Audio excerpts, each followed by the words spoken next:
I can't control who's going to be president. I simply can't. I can't control what Governor Newsom in California says, what can be open, what can't be closed, whether I should wear a mask in a restaurant or not. I can't control any of that shit. What I can control is what time I wake up, what I put in my pie hole in the morning, the work that I do, right? The thoughts that occupy my mind, and how much thunder I bring during my workouts. Those are 5 amazing wins that I can absolutely control. And if I can control that, I can control the rest of my day.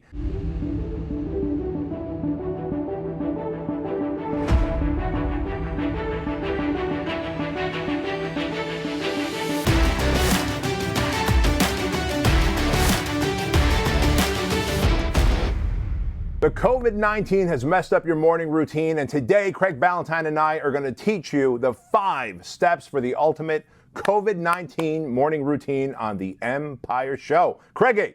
Hey, my man, I like how you rhyme that out. COVID-19 morning routine. That's right, you like that. Yeah, very much. So obviously with the COVID-19 happening, everyone's schedule's messed up. And when you think about even on the bigger picture, you got parents who counted on school systems to kind of watch their kids, and schools are now, at least throughout the United States, most of them are going to be remote. And so parents are like, man, my morning routine's messed up. What do I do? How do I operate? Do I need to wait until I go back to normal? You and I, of course, never wait. We adapt, overcome, and move on. And so let's talk about sticking to the script. And I like how you talk about why a Navy SEAL never deviates, and neither should you. Tell us more. Yeah, absolutely. And so, you know, the Navy SEAL shtick a whole lot more about how they get the mission. And when they're on the mission, doesn't matter what happened, the mission is number one. And I know how difficult it has been for people who are entrepreneurs and who have kids at home, and now their spouse is working at home. Listen, this is not an easy time. But I'll tell you what, research is showing that people's sleep is being disrupted, that their productivity is down working at home, and it's because we don't start the day right. So whatever was working for you before, we have to get you back as closely as possible to that. And a lot of people, even if they haven't been, dramatically affected by the COVID changes with their routine, they didn't have a routine in the first place, and they're waking up and winging it in the morning. But if you think about the Navy SEALs, you think about your favorite Broadway play like Hamilton, you think about your favorite football team, nobody's making that stuff up as they go along. Okay, it's not like, hey, I'm going to try a different opening line tonight, like in a Seinfeld, skit or something like that. No, it's always scripted. And so go back to the script, stick to the script, go and identify the best time for you to get up, what you're going to do in that first 10 minutes to get your mind right, and then how you're going to get into your deep work as quickly as possible so that you can dominate your morning. So when you do that, one of your posts today, Bedros, you talked about stacking the wins. So if you could talk about how important it is to stack the wins and why you got to start in the morning would be really helpful. Yeah. So to that point, sticking to the script, the best example I can give you on that is when the family and I go on vacations, whether we're going to Hawaii, we're going to Europe, wherever, I immediately try and find a few things. Like, how am I going to do my morning routine? So where's the coffee? How can I get coffee in my hot little hands? Where am I going to sit on the couch and work off my laptop in the morning because I do my best work? And then when 9 a.m. comes around, doesn't matter where we are in the world, I need to head to the gym. Where's the nearest gym with the most amount of poundage? And I'm looking for those 3 things because that's so ingrained. Like when I have my morning coffee, when I have my laptop and get my work done and I have that sense of accomplishment, I need to have a sense of accomplishment before I can go and get the next one, the next win, the workout. And so if I go on vacation and I don't do any of that stuff, believe it or not, the vacation doesn't feel enjoyed. I don't feel I enjoyed it. I feel like I just was a glutton and I let myself go and I let myself sleep in. So I'll wake up at the same time as I normally do. Well, here's the thing. Like I just had a Facebook memory pop up of when we were in the UK and Scotland a couple of years ago. And we were doing the same thing back then. It was like a couple of hours of work in the morning. And then, man, did we have a good time because we were free from the responsibilities. We felt good. We got the victories and it made the vacation amazing. So that's what you do still when you travel, right? Yep, and that's so important. So it's not to say that, we work around the clock even when we're on vacation. We don't, but it's we stack those early morning wins because we know that that feeling of accomplishment in the morning just makes the day go better. So first off, sticking to the script, absolutely. Secondly, when you're stacking wins, something psychological happens. You end up stacking more wins. Just like they say in the sales world, if you were on a phone call and you just got a close, call the next lead. If you don't have a lead on the list, find a lead and call someone. You have a higher chance of closing. If you just close the deal, you have a higher chance of closing the next deal. Just like if you lost the deal, you have a higher chance of losing the next deal. So you might as well call, lose them if you have to, move on to the next one, move on to the next one. Like, look for that W as soon as you can. And so, absolutely. The post I put up today, I think fits perfectly with this, which is that morning routine. All right, great. So there's uncertainty everywhere. We're in a political environment right now. It is August of 2020. In 3 months, we're going to have the election for the president of the United States. Everyone's fighting over. I can't control who's going to be president. I simply can't. I can't control what Governor Newsom in California says, what can be open, what can't be closed, whether I should wear a mask in a restaurant or not. I can't control any of that shit. What I can control is what time I wake up, what I put in my pie hole in the morning, the work that I do, right? The thoughts that occupy my mind, and how much thunder I bring during my workouts. Those are 5 amazing wins that I can absolutely control. And if I can control that, I can control the rest of my day. I can control my money. I can control so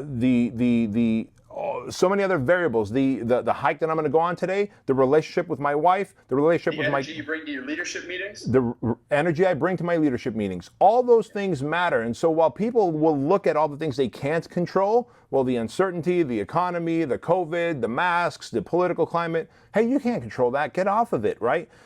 Stick to the W's. And there's so many W's you can control. The question is, do you want to? Or would you rather just feel like a victim? And I think that's the delineating line here.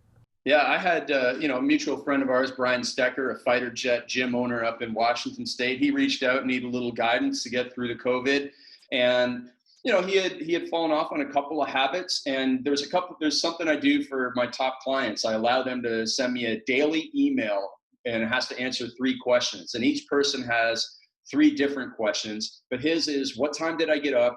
Did I do my workout? Did I reach out to 10 people? And those are all things you control, right?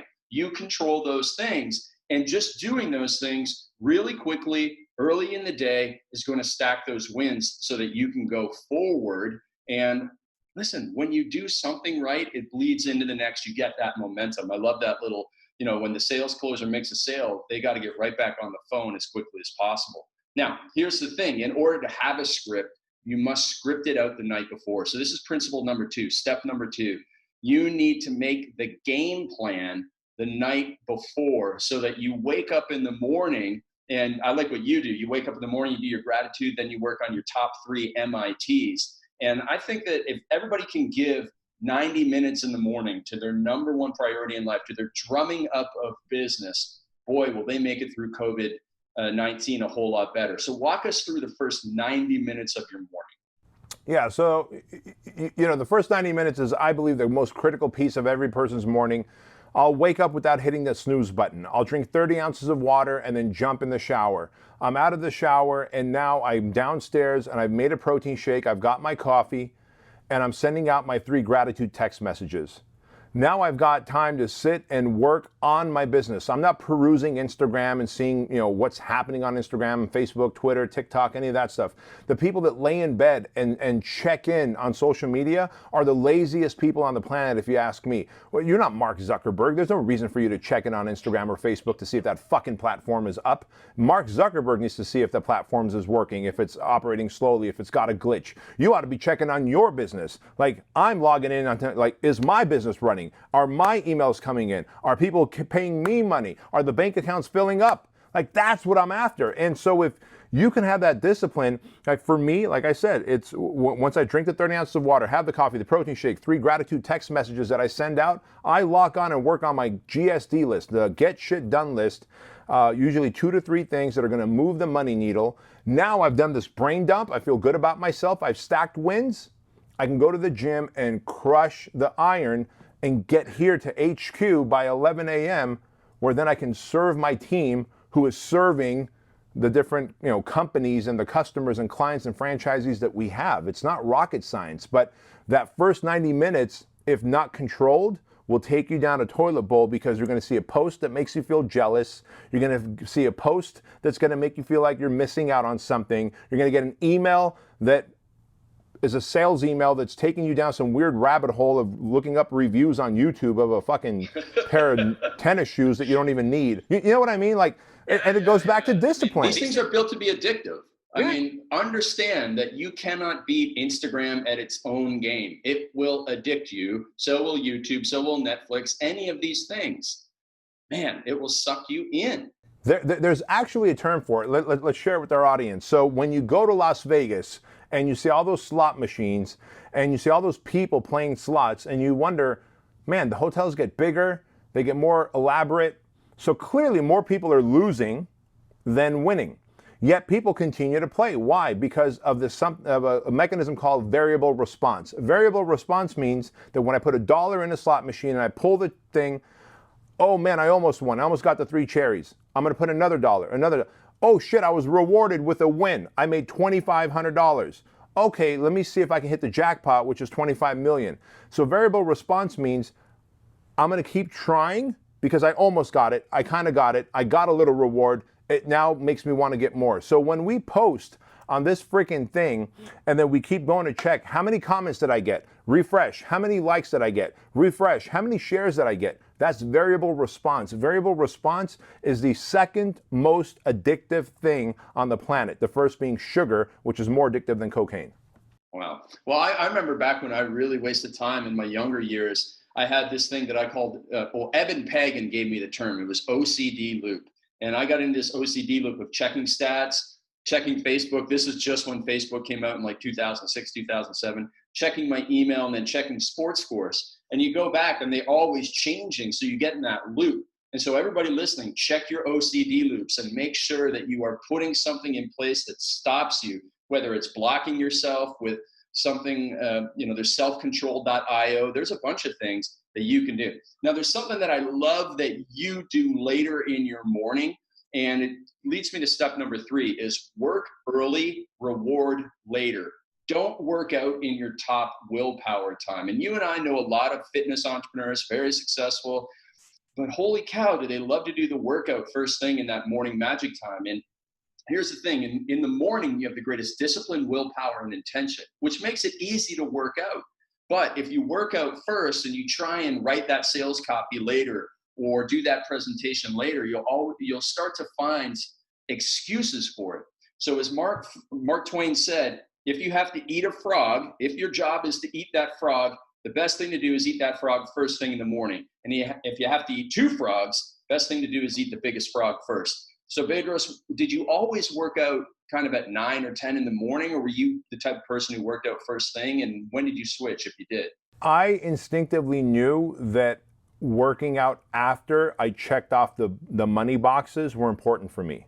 Mm-hmm. And honestly, I don't feel I lose any more willpower or intention or drive by working out between the 9 and 10 o'clock hour versus waking up at 5 a.m. and working out, between that 5 and 6. Because you're going to do it anyway. You're not going to miss a workout. I'm going to do it anyway. I'm not a little bitch. I'm going to bring the thunder as long as it's in the morning. In the evening. I've seen you work out at like 11 o'clock at night. I mean, one time you dragged me out at 8 o'clock at night to work out in Arizona. It was basically like 2 in the morning for me. That was actually fun for me. I know you didn't enjoy it, but that was fun for me. I did. Okay. That's always good. So everybody listening, just understand that you got to do the hardest thing first. And if you're working out first thing in the morning and doing the yoga, meditation, interpretive dance, and all this stuff that you're doing, you just have a perverse form of procrastination. And I don't want you to do that. So work now, earn your rewards.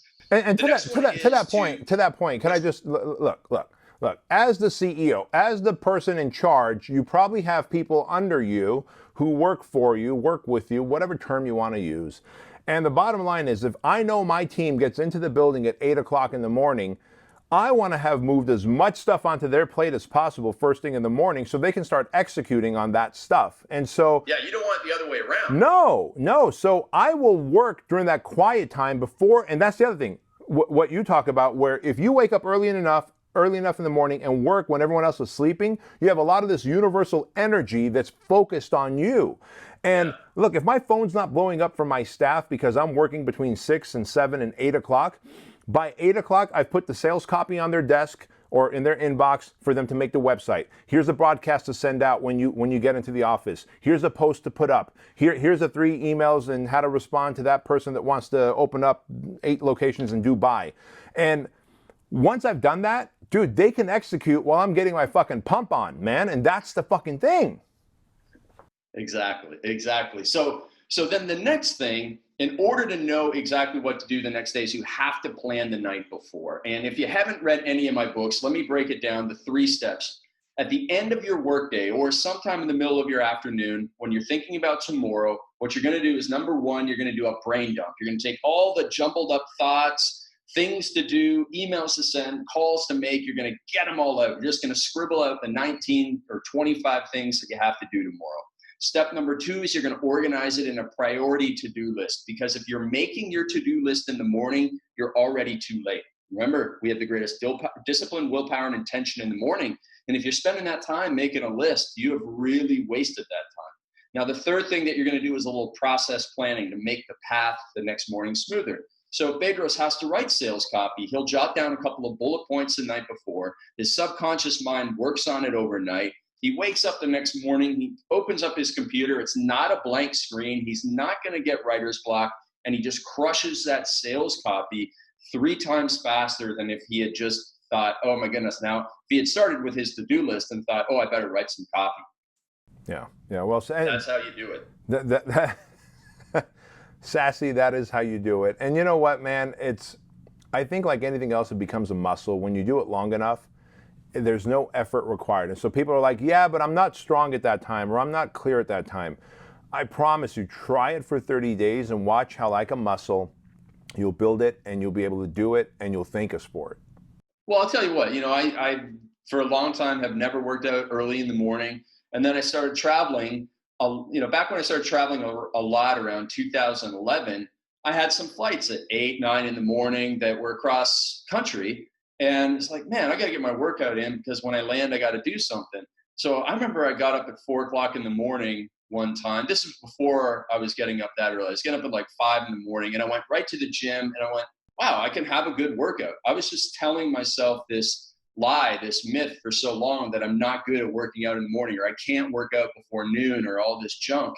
And it's the same with, not writing or not doing hard work first thing in the morning. You can train yourself, because like a Navy SEAL does not, it's like, no, it's listen, you want to have a firefight right now, but it's like, it's 2 o'clock, and I don't usually get into my shooting zone until about 4. So you guys want to come back, ring the doorbell this time, and then we'll play. No, that's not how it's done. If you're a pro, you're going to turn pro, and you're going to turn it on and turn it off at will. Well said. Which leads us to point number 5, and I'll let you say it because it involves a curse word, which I'm not allowed to say.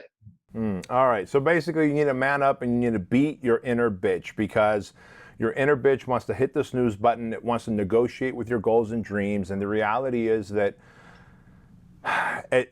many, many times in life you come to a crossroads, and do I hit the snooze button or not? And if you do hit that snooze button, you're telling your subconscious mind, I'll take 10 more minutes of interrupted sleep over living my path and purpose in life. And I do believe that does tend to then set you up for more L's or losses for the day. And so what if you can just pop right up? Like, what if you have a rule where when the alarm goes off, my feet got to touch the ground within the first 10 seconds, and you turn off the snooze feature? Like, the only feature I have when my alarm goes off is stop. I have to manually reset my alarm, and that already wakes me up. You just go into the fucking app and you turn off the snooze feature. Like, it's a little toggle that Apple put in there. And I'm sure the other brand, whatever, Android has that too.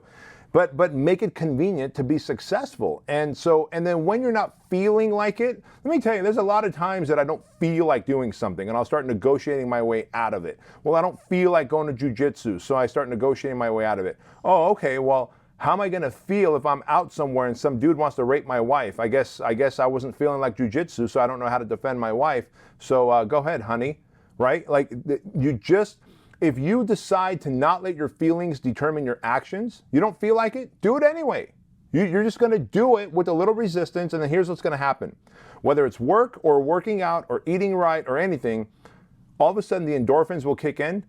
And this has happened to everyone. It's like, I didn't feel like going to the gym, but I went anyway. It was a shitty workout in the beginning. And then, man, the workout ended so awesome. It was just a great workout. I walked out with this pump. The veins were all splattered everywhere. It's like, how did that happen? The endorphins started to pump.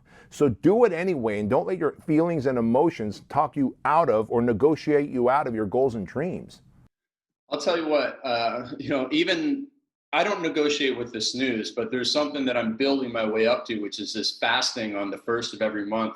And it's funny, like 2 weeks out, I'll be like, well, the 1st of July is Canada Day. So, maybe if we started at 7 o'clock at night and then went till 7, be kind of different, man, your brain will negotiate with you, and you just have to build up that resistance. And I love what you say about self-confidence is built by making a promise and keeping a promise to yourself. And every single time that I nail that fast, like we just finished one the other day, one of my longest ones, like 34 hours. And I was tempted. Somebody said, come on, just one snack at like 7 o'clock at night. I was like, no, I want it. And I couldn't even fall asleep that night. I was like, maybe I should go have something to eat. It'll help me fall asleep. And I lasted. And when you last, you will build that self-confidence. So the 5 ways to have an amazing morning routine, no matter what the world is throwing at you, is stick to the script. Build that game plan, work now, reward later, plan the next day tonight, and man up and beat that inner witch. Bitch. Yes, there you go. Thank you. Dubbing that over. Those are the 5 things that are going to help you dominate. And you can't let anything, quarantine, lockdown, COVID, you can't let you get you off your game, because you are a pro. And to that point, guys and gals, I got to tell you this, that like anything else, if you're looking for that one thing that's going to make you the next $1 million, $10 million, $100 million, there is no one thing that we can tell you, or anyone can tell you that'll get you that. It's that one little win stacked with another win and another win and another win. That where Craig, you're just saying, like, look, I went 34 hours. I didn't want to go. Someone's like, hey, one little snack. That's not going to do anything. Just one little snack. And then it's easy to start justifying why it's Canada Day. It's this day. It's that day. Well, she's sexy and she's asking me to eat and she's my girlfriend, so I'm going to do it. And so, I've seen pictures of Michelle. She's beautiful. I'm not saying she's sexy, but she's beautiful. She does the fast with me. I'm super grateful, because it's awesome to have support. Right, support. So anyway, to that point, stack all the little wins. There is no one magical thing we're going to tell you that's going to make you the millies, but there's going to be all of these little wins stacked on top of each other that will make you the millies. And to that point, ladies and gentlemen, thank you for listening to this episode of The Empire Show. Be sure to leave us a review on iTunes and all the different platforms that you're listening and watching this on. Give us a 5-star review. And as always, don't forget to share this with your mama.